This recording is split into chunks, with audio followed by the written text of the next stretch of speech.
the Ghost Army, the ARTISTS, who fooled Hitler. In 1944, a group of painters, sculptors, and theater designers saved thousands of American lives without firing a single bullet. The German army was hunting them down, but every time they got close, they realized they'd been chasing ghosts. This is the story of the most bizarre unit in World War II history, and how a bunch of artists pulled off military deceptions so perfect that even Hitler's best generals fell for them. Right now, you're looking at what appears to be a massive American tank division rolling through France. Dozens of Sherman tanks, hundreds of soldiers, artillery pieces lined up ready to strike. German reconnaissance planes are circling overhead, taking pictures, radioing back to command. The Wehrmacht is repositioning entire divisions to counter this threat. There's just one problem. None of it is real. Those tanks are made of rubber and wooden frames. Those artillery pieces are inflatable.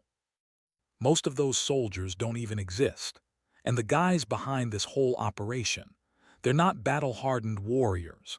They're artists, designers, and sound engineers who, just a few years ago, were painting in studios and working on Broadway shows. June 1944.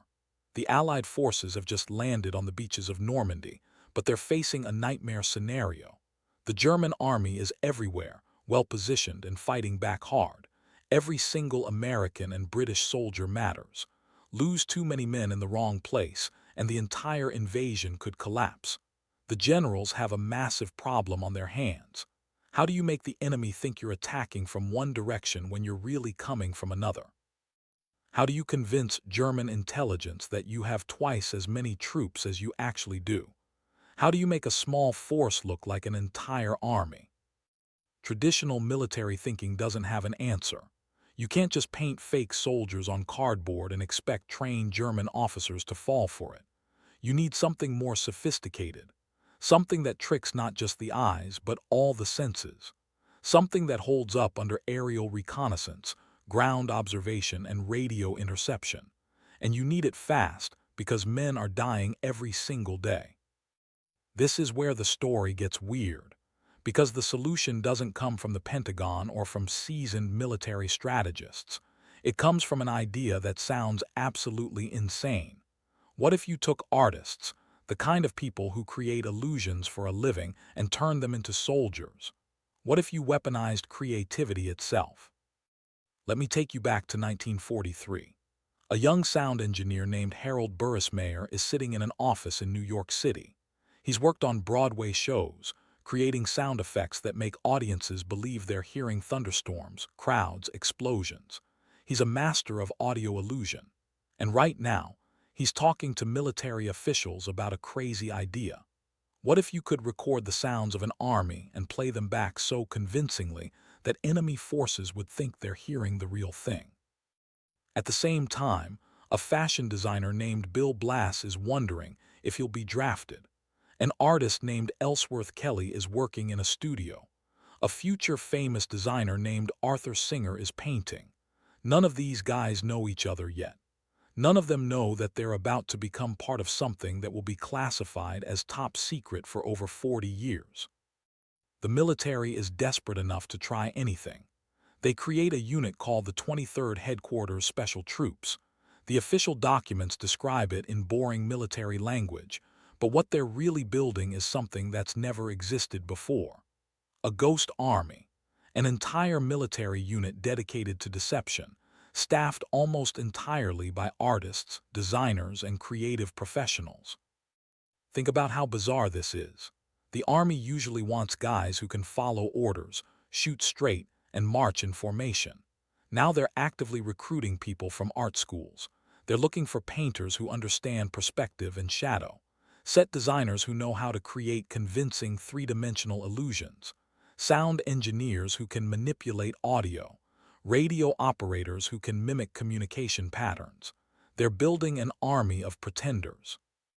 The 23rd gets put together quickly, around 1,100 men, divided into different specialized units. There's the 603rd Camouflage Engineers, mostly visual artists and designers. The 3,132nd Signal Service Company Special, radio operators who are really actors playing roles. And the 3133 Signal Service Company Special, the sonic guys, the ones who will make the sounds of war. They train at Camp Forest in Tennessee, and the training is nothing like normal Army preparation. Sure, they learn basic military stuff, how to march, how to shoot, standard soldier things. But the real training is in deception. They're learning how to inflate fake tanks that look real from 500 feet in the air. They're practicing setting up fake radio networks that sound exactly like real military communications. They're studying German reconnaissance patterns, learning to think like the enemy observers who will be watching them. The equipment they're getting is wild. Rubber tanks that weigh about 100 pounds each compared to real Sherman tanks that weigh 30 tons. You can carry these things with a few guys. Inflatable artillery pieces, dummy landing craft, fake airplanes made of wood and canvas. From the ground up close you can tell they're fake, but from a plane flying overhead, from a German observation post a mile away, they look completely real. But the visual deception is only half of it. The sonic unit, that's where things get really interesting. They've recorded actual sounds from real military operations. Tank engines starting up, trucks moving in convoy, the specific sounds of different types of equipment. They've got it all on these massive wire recorders, and they're mounting the playback systems on vehicles. They can park these trucks a few miles away from the actual front line and broadcast the sounds of an entire armored division moving into position. Here's what makes it brilliant. They're not just playing random tank sounds. They're creating sonic stories. First, you hear vehicles arriving from a distance. Then you hear them parking, engines shutting off. Later, you hear maintenance work, tools clanging, the sounds of a camp being set up. Then, over several nights, you hear more and more vehicles arriving. It sounds exactly like a major military force building up for an attack. German listening posts pick up all of this, and they report back that the Americans are massing tanks in a specific area. And while all of this is happening, the real American forces are somewhere else entirely, preparing for the actual attack. The Ghost Army ships out to Europe after D-Day. Their first missions are small, testing whether this whole crazy idea actually works. And right away, they run into a problem. War is chaos. You can plan a deception perfectly, but then real combat happens nearby, or the weather changes, or something unexpected occurs. These guys aren't just artists anymore. They're soldiers in an active war zone, trying to set up elaborate illusions while people are shooting at each other a few miles away. Their first real test comes in September 1944, during Operation Brest. The actual American forces want to attack the city of Brest in France, but they need the Germans to think the attack is coming from a different direction. The Ghost Army moves in to create a fake buildup in the wrong location. They work at night, which becomes their standard operating procedure. Darkness covers the setup.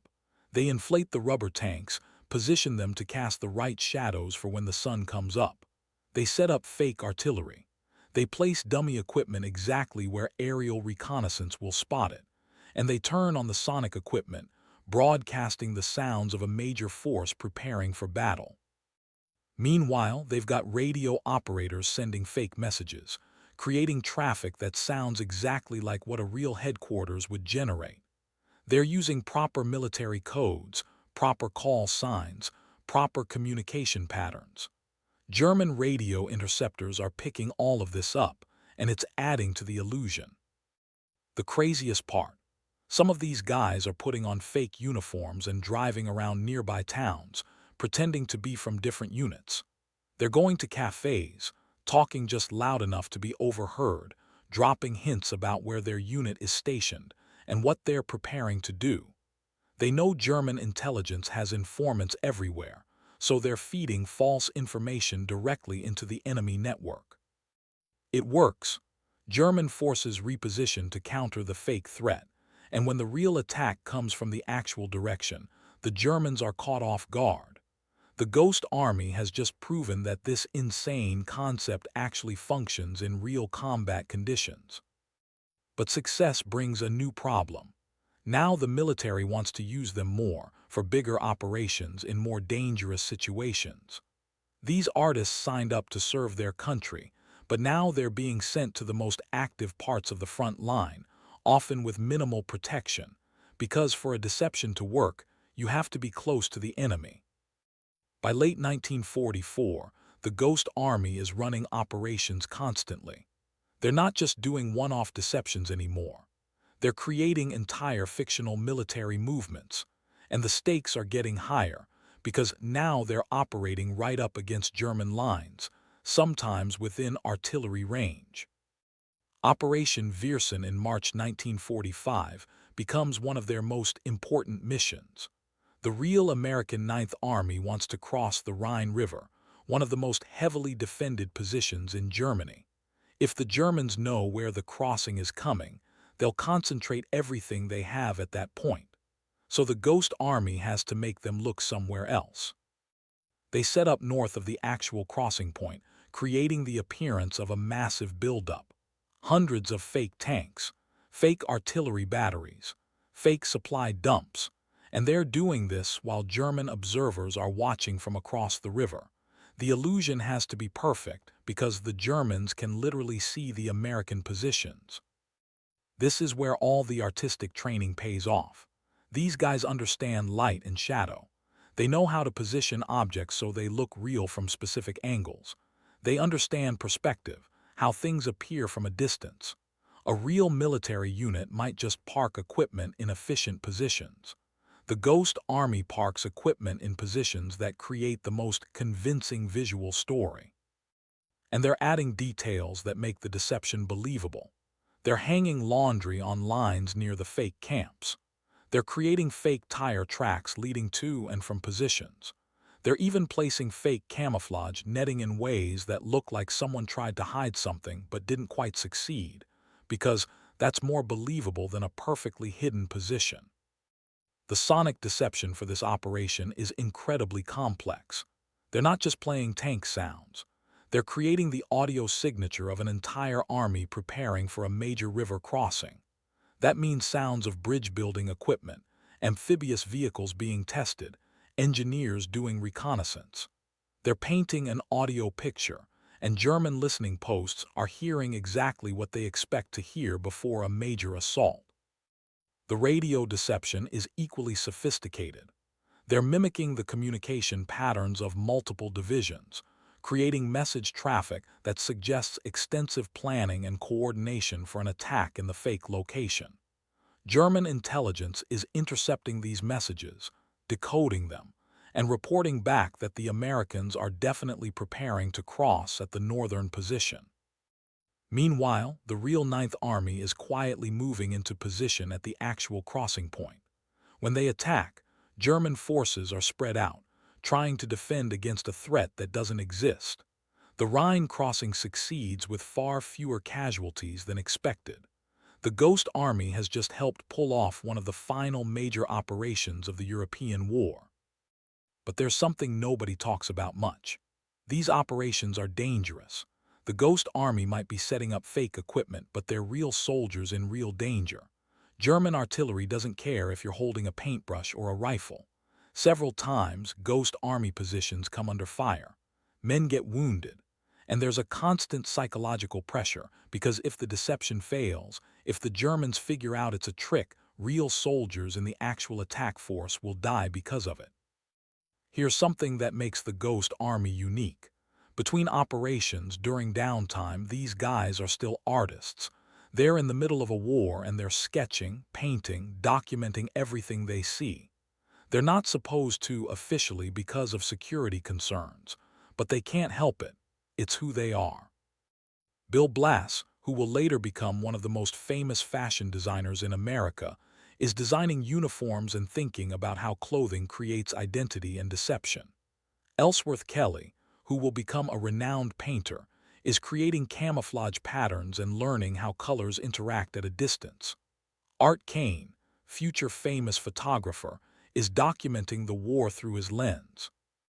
They're keeping unofficial journals, writing down their experiences, because they understand they're part of something unprecedented. They're soldiers, but they're also witnesses, and their artistic training makes them see details that regular soldiers might miss. And there's this weird duality to their existence. One day, they're setting up an elaborate military deception that will affect the outcome of a major battle. The next day, they're in a French village, sketching the locals, trading cigarettes for the chance to paint a portrait. They're living in this bizarre space between art and war, between creation and deception, between safety and danger. Some of them are having philosophical crises. Art is supposed to be about truth, about expressing real emotion, about showing the world as it is. But their job is literally to lie, to create false realities, to deceive. How do you reconcile those things? Some of them struggle with it. Others see it as the ultimate artistic challenge, using creative skills to save lives instead of just creating beauty. There are moments of dark humor. They're painting fake insignias on fake equipment, and someone jokes that this is the only time they'll get paid by the government to create forgeries. They're setting up rubber tanks, and someone points out that they're doing exactly what every struggling artist dreams of, getting a steady paycheck for making art, except the art is designed to trick enemy soldiers into making fatal mistakes. What makes the Ghost Army's deceptions work isn't just the fake equipment or the sound effects. It's that they understand human psychology. They know what enemy observers are looking for, and they give them exactly what they expect to see. German intelligence officers are trained to spot certain patterns. They know what an American armored division looks like when it's preparing for an attack. They know the communication patterns, the logistics, the visual signatures. So the Ghost Army doesn't create something random. They create something that perfectly matches German expectations. This is where having artists and theater people becomes crucial. These guys understand audiences. They know how to manipulate perception. A theater set doesn't have to be perfect. It just has to look perfect from where the audience is sitting. Same principle applies here. The fake tanks don't have to fool someone standing right next to them. They just have to look real from a German observation post half a mile away or from a reconnaissance plane at 5,000 feet. They're also exploiting confirmation bias. German intelligence already believes the Americans are building up forces in certain areas because of other intelligence indicators. When they see visual confirmation of troops and equipment in those areas, it confirms what they already think they know. Nobody questions it too hard because it fits the expected pattern. The sonic deceptions work on a similar principle. If you're a German soldier sitting in a listening post and you hear sounds of tanks and trucks moving in the distance, your brain fills in the rest. You're not questioning whether those are real tank engines or recordings. You hear what you expect to hear during a military buildup. And the radio deceptions are maybe the most psychologically sophisticated part of the whole operation. The Ghost Army isn't just sending random fake messages. They're creating entire fictional narratives over the radio. Call signs that correspond to real unit structures. Message traffic that shows the normal patterns of a military headquarters. Complaints about supplies and logistics that sound exactly like what real soldiers would say. German intelligence officers are piecing together information from multiple sources. They've got radio intercepts, aerial reconnaissance photos, ground observer reports, and intelligence from informants. When all of these sources are telling them the same story, when everything lines up, they believe it. They don't realize that a single unit is controlling all of those different information streams, carefully crafting one consistent false reality. Not every operation goes perfectly. There are times when things go wrong, when the deception falls apart, when the Ghost Army comes closer to disaster than anyone wants to admit. During one operation in Luxembourg, they're setting up a deception when a German patrol stumbles onto their position. Real shooting starts. The Ghost Army guys, remember, are mostly artists and designers. They've got basic combat training, but they're not infantry. They have to hold off the German patrol long enough to protect the secret of what they're really doing there. Men get wounded. Equipment gets damaged. And they're terrified the whole time, because if the Germans realize they're facing a deception unit, the entire concept becomes worthless. They manage to drive off the patrol, but it's a wake-up call. This isn't a game. They might be artists, but they're in a real war, with real bullets and real consequences. Another time, the weather turns bad during a crucial operation. They've set up hundreds of inflatable tanks and vehicles, and a sudden storm comes through with heavy winds. The fake equipment starts blowing around, tumbling across fields, obviously not real. They're scrambling to secure everything, to pack it away before German reconnaissance planes fly over the next morning. They work all night in the rain and wind, exhausted and freezing, trying to save the operation. There are also times when they're not sure if their deceptions actually worked. They set up an elaborate operation, play out the whole charade, and then they're not in the loop about whether German forces actually fell for it. They're just told to move on to the next mission. That uncertainty is mentally exhausting. Did their work actually matter?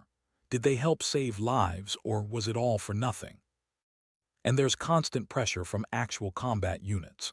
Real soldiers sometimes resent the Ghost Army. They see these guys who are mostly artists, who aren't in the frontline trenches day after day, and there's jealousy and confusion about what they actually do. The Ghost Army can't explain their real mission because it's classified, so they just have to take the criticism and the mockery from other troops who don't understand. As the war enters its final months, the Ghost Army is running more operations than ever. They're exhausted, they've been in Europe for almost a year, some of them have been wounded, all of them have seen things they'll never forget. But the missions keep coming. One of their last major operations happens near the Rhine in March 1945. The German army is collapsing, but they're still dangerous, still capable of inflicting heavy casualties. Every life saved at this point matters, because the war is so close to being over. The Ghost Army sets up what might be their most ambitious deception yet. They're creating the appearance of two entire divisions preparing for a major offensive, complete with all the supporting elements. Hundreds of fake vehicles, multiple fake command posts, radio networks for two separate divisions, and sonic operations that suggest massive troop movements. They're doing this right under German noses, sometimes just a few miles from enemy positions. They work at night, setting up equipment, then hiding during the day. German reconnaissance is constant. Planes flying overhead, ground observers with binoculars, radio intercept stations listening to every transmission. The deception has to hold for days. That's the hardest part. It's one thing to fool the enemy for a few hours. It's much harder to maintain a convincing illusion for days on end. Everything has to stay consistent. The visual elements have to match the audio elements, have to match the radio traffic, has to match what German intelligence expects. One night, they're setting up fake artillery positions when German artillery starts shelling the area. Real explosions, real danger. They have to keep working because the operation depends on those fake guns being in position by morning. They're running between explosions, setting up inflatable artillery pieces while actual shells are landing around them. It's absolutely insane, and several of them are thinking this is the dumbest way to die, killed while setting up a rubber cannon. But they complete the mission. The fake divisions look real. German forces respond exactly as predicted, repositioning troops, pulling resources away from where the actual American attack will come. When the real attack happens, it succeeds with lighter resistance than expected. And then it's over. Germany surrenders in May 1945. The Ghost Army's war is finished. They've run over 20 major tactical deceptions, participated in numerous smaller operations, and according to later estimates, possibly saved thousands of Allied lives by pulling German forces away from actual attack points. Here's where the story gets frustrating. The Ghost Army comes home from the war and they can't talk about any of it. The operation is classified, top secret. They're told in no uncertain terms that they cannot discuss what they did, not with friends, not with family, not with anyone. So these guys who participated in one of the most creative and unusual military operations in history have to just go back to civilian life and pretend they were normal soldiers. They can't explain why they were artists who became soldiers. They can't talk about the incredible deceptions they pulled off. They can't share the stories of how they tricked German intelligence again and again. Some of them go on to become incredibly famous in the art and design world. Bill Blass becomes a major fashion designer. Ellsworth Kelly becomes one of the most important abstract painters of the 20th century. Art Kane becomes a legendary photographer. But for decades, none of them can talk about their time in the Ghost Army. It eats at some of them. They did something important, something unique, and they have to keep it secret. Family members ask what they did in the war, and they have to give vague answers. Fellow artists ask about their military service, and they can't explain why an artist was in the army in the first place. The official documents stay classified for decades. It's not until 1996, over 50 years after the war ended, that the Ghost Army story is finally declassified. By that point, many of the original members have died. The ones who are still alive are elderly men, finally able to talk about what they did when they were young. And when the story comes out, people are amazed. This happened. Artists created fake armies that fooled German intelligence. Why has nobody heard about this before? There's a good reason for the secrecy. The techniques the Ghost Army developed, the deception methods, the psychological operations, all of that became the foundation for modern military deception doctrine. The military didn't want potential enemies knowing how American forces conducted deception operations. So the Ghost Army stayed secret for half a century. Once the story becomes public, people start really digging into what the Ghost Army accomplished. Researchers go through the archives. Veterans finally give interviews. And a picture emerges of just how significant this operation was. The Ghost Army conducted operations across Europe, France, Luxembourg, Belgium, Germany. They were in some of the most crucial battles of the final year of the war.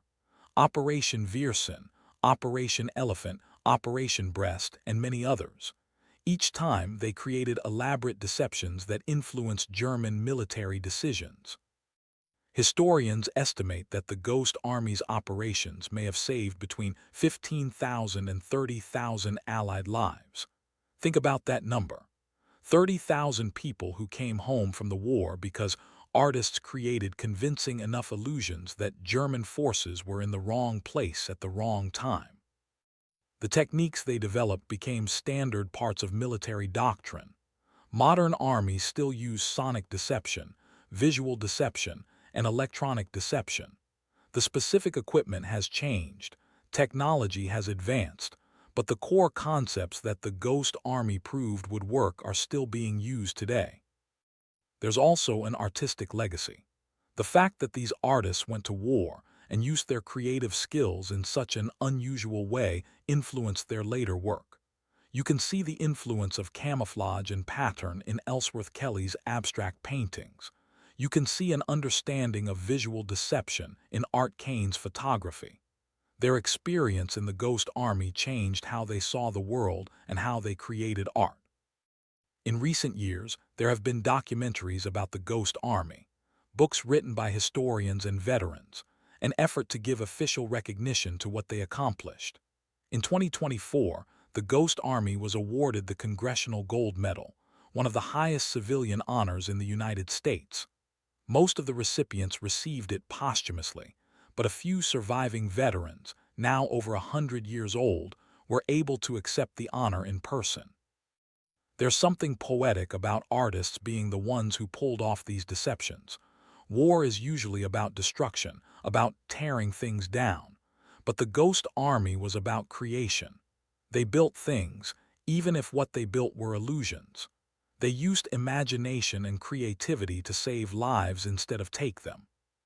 The Ghost Army's story is one of the strangest chapters in World War II history. 1,000 artists, designers and sound engineers, armed with rubber tanks, inflatable artillery and creativity, fighting the war in a way nobody had ever fought before. They didn't fire many bullets. They didn't storm beaches or take territory, but they confused, deceived, and misdirected one of the most powerful military machines in history. What they proved is that war isn't just about firepower and tactics. It's about psychology, about perception, about understanding how people think and what they expect to see. The Germans had better tanks, better positions, more experience in some cases.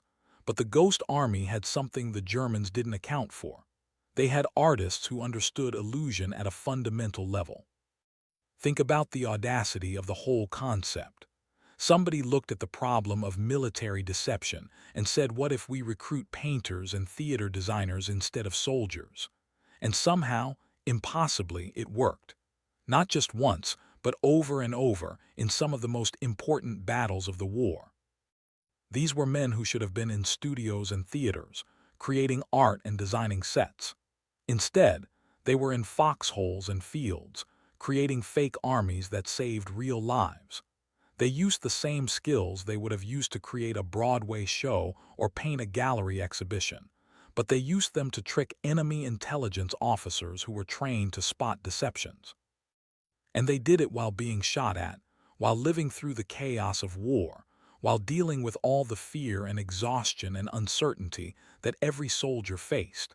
They weren't just artists. They were soldiers who happened to be artists, or maybe artists who happened to be soldiers. The line between those identities got blurred somewhere in the mud and danger of wartime Europe.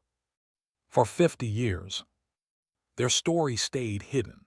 Men who had participated in something extraordinary had to keep it secret, had to live with the knowledge that they couldn't share what might have been the most important thing they ever did. Some of them died without ever being able to tell their families the truth about their service. But now we know. We know about the rubber tanks and the sonic deceptions and the fake radio networks. We know about the artists who became soldiers and used their creativity as a weapon. We know about one of the most unusual, innovative, and successful military units in history. The Ghost Army showed that sometimes the best way to win a fight isn't through strength or violence. Sometimes it's through art, creativity, and understanding human psychology. Sometimes the most effective weapon is a really good illusion. And that's the story of how a bunch of artists fooled Hitler's army, saved thousands of lives, and proved that creativity can be just as powerful as any gun. Subscribe to see more stories from history that most people never hear about.